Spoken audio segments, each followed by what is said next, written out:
Hello and welcome to another episode of DC808 on the Wire. I'm Chad Blair with Honolulu Civil Meat.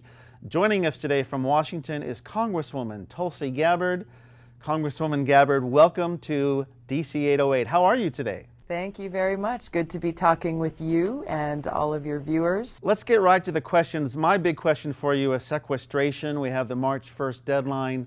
You're a veteran. You served overseas. How concerned are you about those cuts? And frankly, what can you as a freshman representative do? What we're looking at here now happening within the next couple of weeks is actually very devastating on places like Hawaii. Hawaii is one of the top 10 states that will be negatively affected should sequestration take effect. And unfortunately, the way it's looking now, it's looking like that's becoming more and more likely. Unfortunately, we're heading into a recess, a 9-day long recess, which will leave us just 4 working legislative days to be able to come up with a balanced deal. We're looking in Hawaii specifically at over $400 million of civilian military-related money that would no longer be there. So we're looking at our local contractors, we're looking at our local jobs, such as those working at the shipyard and all of the other jobs supporting our military-based economy. There are many other programs that are federally funded that are also going to be negatively affected. Programs such as Head Start. I've been meeting with folks from Hawaii all week long here in Washington who are very, very concerned that this will affect not only our military, but it'll affect federal jobs, it'll affect local jobs, local small business owners, as well as some of our social programs. So the repercussions are very clear. The answer is to make it so that these arbitrary cuts don't go into effect, but that we really look at a balanced approach and a smart approach. If there's one thing that Democrats and Republicans agree on, it is the fact that we do have to cut back. We have to work on reducing our deficit. The question is how. You're in a Republican-controlled chamber, of course.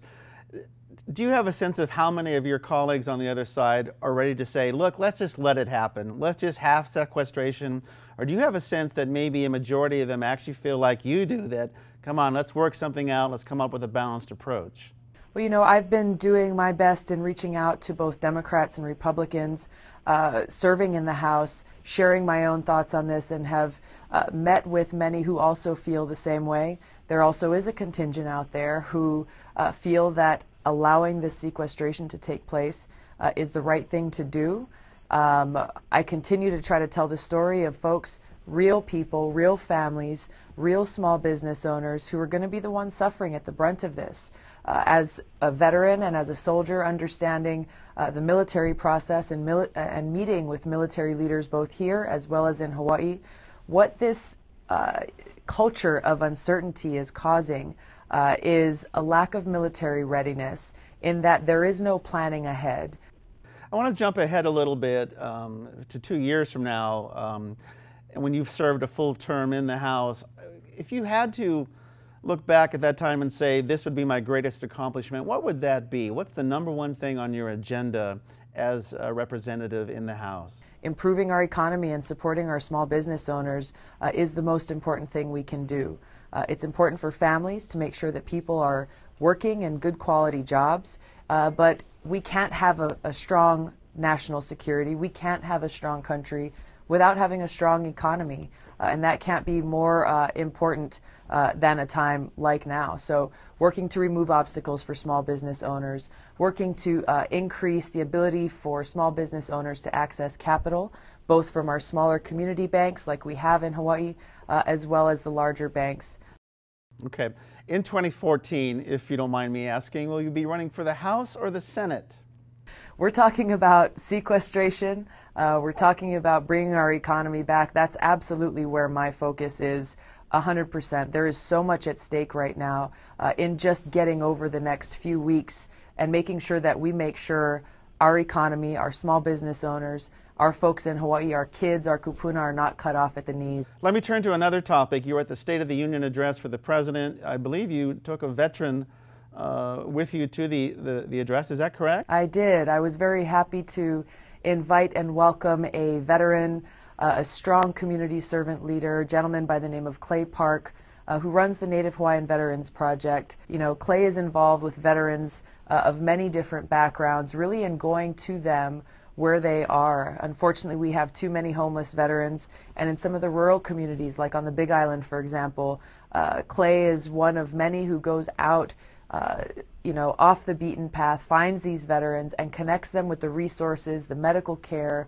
and the services that is available to them, and to make sure that they're getting the respect and the benefits that they deserve. Big issue for you has been Afghanistan. You want to bring the troops home sooner. I'm assuming you were encouraged by the President's remarks on speeding up that withdrawal. Is that correct? I was encouraged that the President spoke about that in his State of the Union address, and encouraged at the accelerated withdrawal of the troops. As you know, this is something that I've talked about for the last year and a half or more. The more we can do to bring our troops home, the more we can do to think smarter about how we are addressing this new kind of 21st century threat.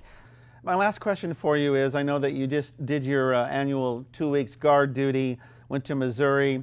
How did your office run in your absence? Were you still able to deal with constituent interest and so forth? I know you missed a couple of votes, of course. No, the training that I was in, it was very focused. It was military police training, but there were ample opportunities to be able to either step out or to have a break.